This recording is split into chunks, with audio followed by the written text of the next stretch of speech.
कौन बनेगा नेता। नगर निगम के चुनाव पास आने वाले थे। पूरे कानपुर शहर में टिकट को लेकर मारामारी शुरू थी, लेकिन सबसे ज्यादा चर्चा में ward number 40 thank you for की वॉचिंग सीट थी। हमारी प्यारी वो कहानियाँ। इसलिए क्योंकि इस बार वहाँ की सीट महिला के लिए आरक्षित थी। अब सवाल ये था कि चुनाव लड़ेगा कौन। इससे पहले ठाकुर साहब वहाँ से पार्षद थे और इस बार उन्होंने अपनी पत्नी सीमा ठाकुर को टिकट दिलवाई और ठाकुर साहब की शान के कारण सीमा जी ने 20,000 वोटों से चुनाव जीत लिया।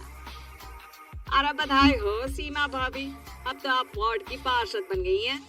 अब तो हमारे काम आप ही करवाएंगी। अरे ये तो सिर्फ नाम की पार्षद बनी है, वो तो महिला सीट आ गई, वरना पार्षद तो मुझे ही बनना था। अब भले ही चेहरा इसका होगा, लेकिन पावर तो मेरी ही होगी। अरे वाह भाई साहब, क्या दिमाग लगाया है आपने भी। आइए आप लोग, खाना लगा दिया है सबके लिए। सीमा जी पार्षद बन चुकी थी, फिर भी उनकी एक ना चलती। सारे काम ठाकुर साहब खुद ही संभाल लेते और जहाँ जरूरत पड़ती वहाँ सीमा जी का अंगूठा लगवा लेते। सीमा जी ज्यादा पढ़ी लिखी भी नहीं थी। एक दिन ठाकुर साहब और सीमा एक प्रोग्राम में जाते हैं। अरे ठाकुर साहब आप आ गए। ओहो, पार्षद मैडम भी आ गई हैं। स्वागत है आप दोनों का। लगता है हमारे पार्षद फंड का सही इस्तेमाल हो रहा है। चलिए अब उद्घाटन करते हैं। ये लीजिए ठाकुर साहब कैची, आप ही सबसे पहले प्रवेश कीजिए। सब लोग आगे निकल जाते हैं और सीमा जी पार्षद होने के बावजूद भी पीछे खड़ी रह जाती है। वो देखती है कि वेलकम बोर्ड पर उनका नाम है, लेकिन महिला होने के कारण कोई उनका सम्मान नहीं कर रहा। अगले दिन एक आदमी उनके घर आता है। अरे ठाकुर साहब नमस्कार। कल ना हम नोटिस किए कि हमारा घर तो अवैध है और नगर निगम वाले उसे तोड़ने आ रहे हैं। अरे कुछ कीजिए ना ठाकुर साहब। देखो भाई, मैं तो ज्यादा कुछ कर नहीं सकता, पर अगर तुम सबकी जेब गर्म कर दो तो कुछ हो सकता है। कुल मिलाकर 4 लाख लगेंगे। अरे 4 लाख ठाकुर साहब। अरे भाई, मैं अपने लिए नहीं मांग रहा हूँ। दरोगा है, इंजीनियर बाबू है, बड़े साहब है, सबको देना पड़ता है ना थोड़ा थोड़ा।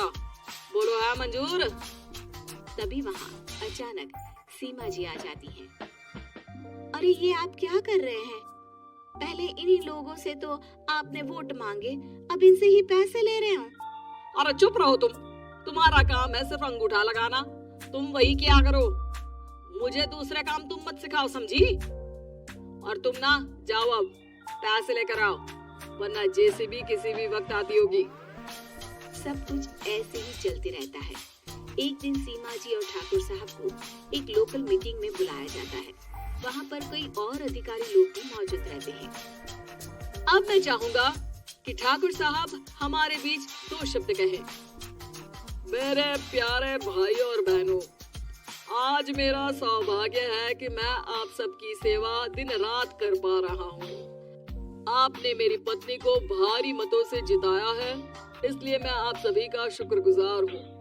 मैं आप सबसे वादा करता हूँ कि हमेशा की तरह हमारे वार्ड में किसी को कोई तकलीफ नहीं आने दूंगा। सभी लोग तालियां बजाने लगते हैं। अब मैं माननीय पार्षद मैडम को स्टेज पे बुलाना चाहूंगा। अपने नाम को बुलाया सुनकर सीमा जी एकदम चौंक जाती है। उन्हें बिल्कुल उम्मीद नहीं थी कि इतनी बड़ी जगह उन्हें मंच पर बुलाया जाएगा। जैसे तैसे वो मंच पर चढ़ती है। ऊपर जाती ही सीमा जी को सारी पुरानी बातें याद आ जाती हैं कि किस तरह उनके पति उन्हें कभी भी आगे बढ़ने नहीं देते और उनके नाम से गलत काम करते हैं। वो बोलने लगती है, मैं आपके वार्ड की पार्षद सीमा हूँ। आप में से बहुत कम लोग ही मुझे जानते होंगे, क्योंकि इससे पहले मुझे कभी ऐसा मौका ही नहीं मिला। सारे मौके मेरे पार्षद पति यानी आपके ठाकुर साहब ही लेते रहे, लेकिन आज ये मौका मुझे मिला है तो मैं इसे ऐसे ही नहीं जाने दूंगी। मैं आपको ये बताना चाहती हूँ कि आपके ठाकुर साहब मेरे नाम की आड़ में गैर कानूनी काम करते हैं, जिस पर अंगूठों के निशान मेरे होते थे। इसीलिए मैं अपनी गलती मानती हूँ और आज अपने पद से इस्तीफा देती हूँ, ताकि आगे से कोई गलत काम ना हो पाए।